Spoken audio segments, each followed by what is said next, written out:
Hi, I'm Hazel, and this is a guide to the Silken Court fight in Nerub-ar Palace on normal and heroic difficulty. These two share health. Buckle up, it's a big fight. In phase 1, Anub hits his tank with Piercing Strike. It leaves a debuff, so swap tanks. He does this for the entire fight.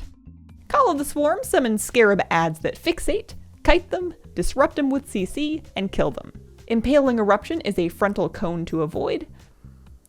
Now and then, Anub burrows to a new spot to set up for Reckless Charge. That's a big, dangerous charge that we need to stop by blocking his path with webs. To get webs, we need to take a look at these knots of webs Takazj has laid in the room. If you touch the knot in the middle, it does a 10-yard AOE and will bind you to another player standing within 10 yards. Your web buddy must be with you when you poke the knot. Once you're tied to your buddy, the two of you can carefully stretch your web across the charge pathway.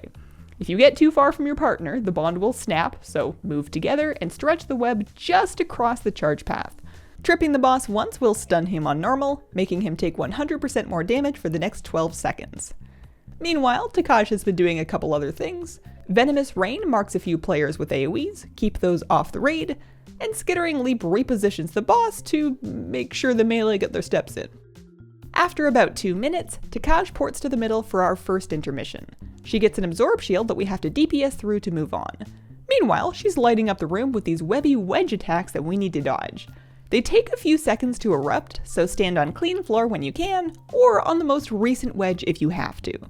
There's also raid damage that gets bad if you take too long, so fire away. In phase 2, Anub'arash doesn't charge but still does his tank buster, summons scarabs, and cone attacks. Takazj gets a few new moves.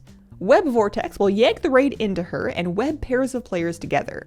Run from the boss, and in this phase, you can just run apart to break your webs. She also gets a cone attack of her own.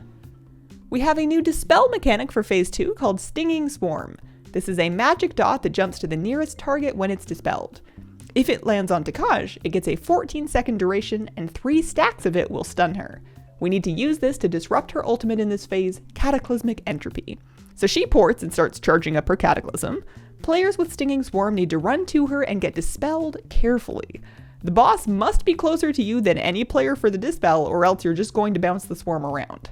Drop off 3 swarms on her to stun her and kick her cast. After about 2 minutes of phase 2, it's time for another intermission. Anub'arash gets the shield this time, which we again need to damage through to move on. His Spike Storm has us dodging donuts. Break the shield and we're into phase 3, which is kind of a greatest hits from the first 2 phases.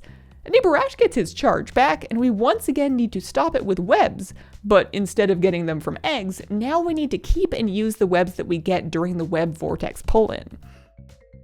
Stinging Swarm and the Cataclysm cast are exactly the same. Stun her with dispels just like you did in phase 2. Rings of spikes need to be dodged, frontal cones need to be dodged, Unleashed Swarm is raid damage that gets scarier every time. It's a lot of fun. On normal, that's the fight. On heroic, the only difference is to stop the reckless charge, you need to trip him with 2 webs up from just 1. It's the same deal, you just assign more web buddies to web duty.